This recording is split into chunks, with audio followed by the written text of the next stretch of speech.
la vallée de l'Eyrieux, un projet de sensibilisation dans le collège de Saint-Sauveur de Montagut permet d'accompagner et de former les jeunes habitants à regarder leur territoire de manière différente pour s'y investir et s'y projeter.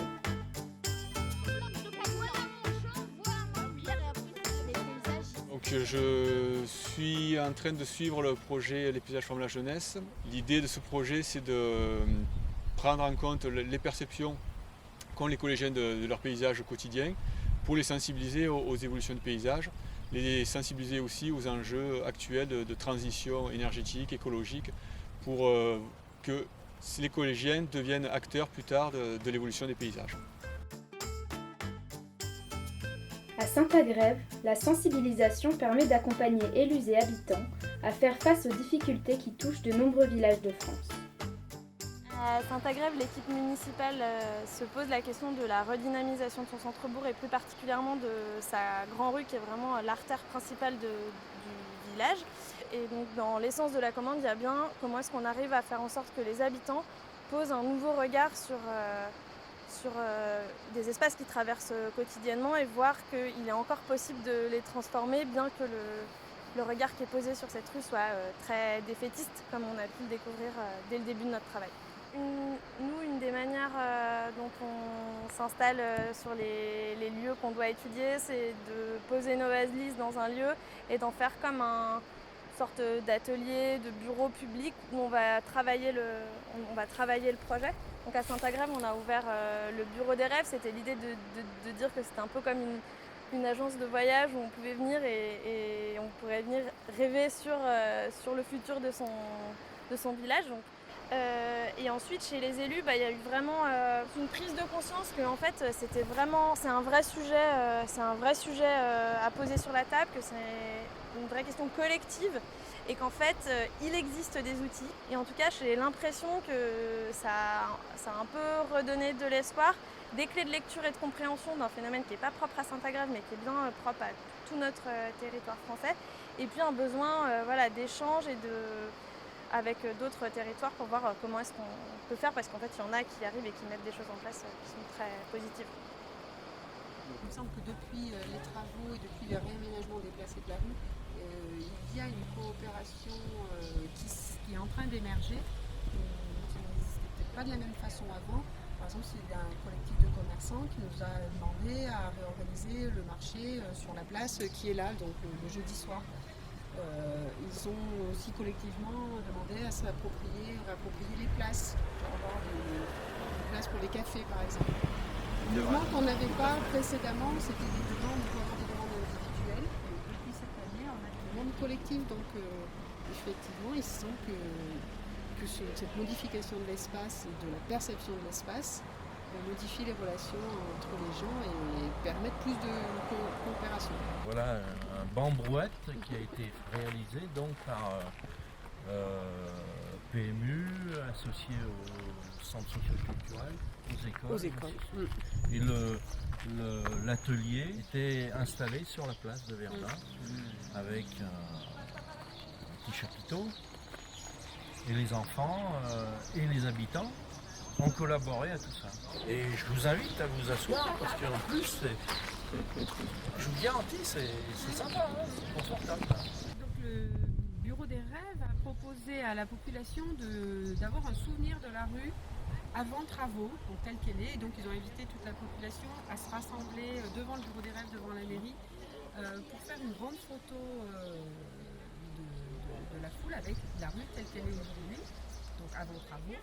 Et pour qu'on s'en souvienne une fois les travaux faits, qu'on voit la différence entre ce nouvel aménagement et l'ancien. Et donc c'était un moment très convivial où plusieurs photos ont été faites avec des consignes différentes pour avoir des photos différentes. Donc voilà, c'est l'avenir qui attaque cette rue, qui entame cette rue pour la changer.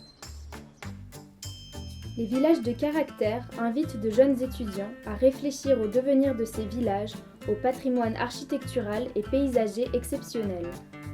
Le principe du VILAB, c'est de constituer une équipe de 6 à 8 étudiants venus d'horizons vraiment divers et de les faire travailler sur les villages de caractère pendant une longue durée, c'est-à-dire en moyenne 4 mois. Ces étudiants, ils viennent de formations vraiment diverses et parfois aussi sont des étudiants qu'on recrute à l'international. En général, on essaye d'avoir des profils de type architecte. On cherche des étudiants qualifiés en urbanisme, développement territorial, en tourisme, en environnement et en sociologie, anthropologie et documentaire. L'intérêt du VILAB, c'est quoi? C'est de placer ces étudiants en immersion sur le territoire. C'est-à-dire qu'ils travaillent ils vivent sur leur territoire d'études. Donc en moyenne, c'est sur 3 à 4 villages de caractère par session. Ce qu'on attend d'eux, c'est des propositions en fait, de valorisation pour chacun de ces villages, de valorisation du territoire, mais également un travail sur la démarche même de labellisation de ces territoires, c'est-à-dire un regard critique et des pistes d'évolution de la charte qui mène à l'attribution du label village de caractère. L'intérêt, c'est pour les élus de recevoir un regard jeune en fait, sur le territoire et un regard parfois audacieux, même plus audacieux que les techniciens qui ont l'habitude de travailler sur l'aménagement du territoire. Et souvent, ça amène à des remises en question et à une approche multithématique de l'environnement qui constitue leur vécu personnel, une approche vraiment différente. Les ateliers hors les murs invitent les étudiants en architecture à mettre en lumière les potentiels d'innovation des villages. Les ateliers hors les murs, la mécanique, c'est une immersion sur le territoire avec un groupe d'étudiants qui a priori ne connaît pas ce territoire.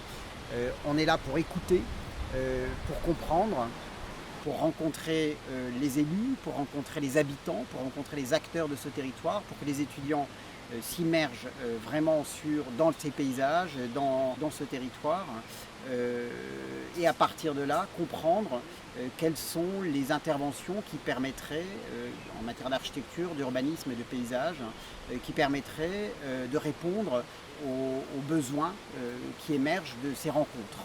Et donc je pense que cette rencontre, elle est extrêmement productive, encore une fois, pour la formation des étudiants, mais aussi pour une forme de réappropriation locale de ces spécificités. Parce que ce qui est important, c'est la prise de conscience par les acteurs locaux de cette spécificité qui fait que le projet se fait différemment après. Leader soutient aussi la recherche sur le territoire pour favoriser des projets d'urbanisme innovants. Donc l'objectif de ce travail, c'est d'essayer de se saisir de comment est-ce que les héritages industriels peuvent devenir ressources pour le territoire des Monts d'Ardèche.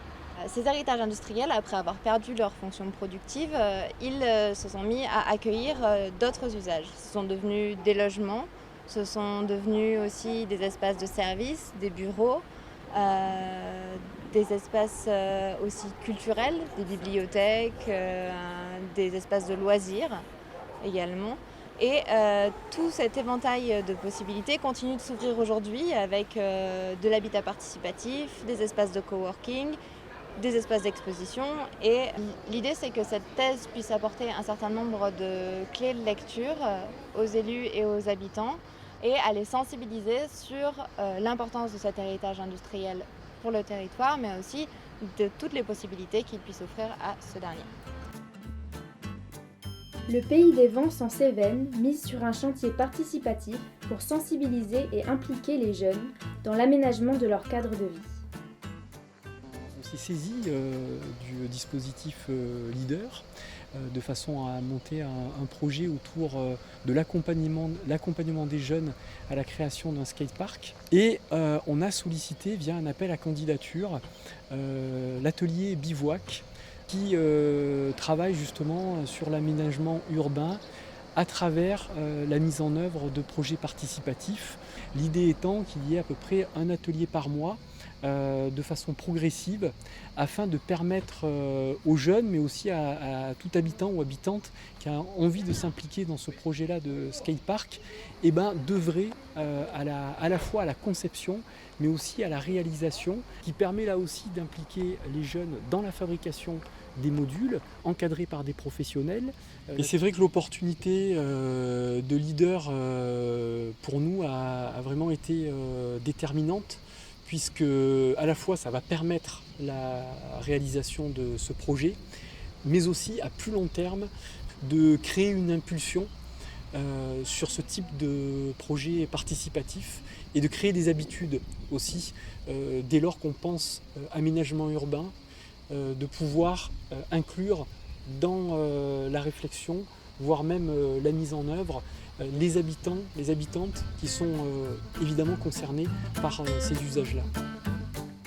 C'est grâce au partage des besoins et des volontés des habitants que l'on peut imaginer tous ensemble des projets innovants qui nous ressemblent et nous rassemblent. Mais moi, chez moi, je l'ai fait.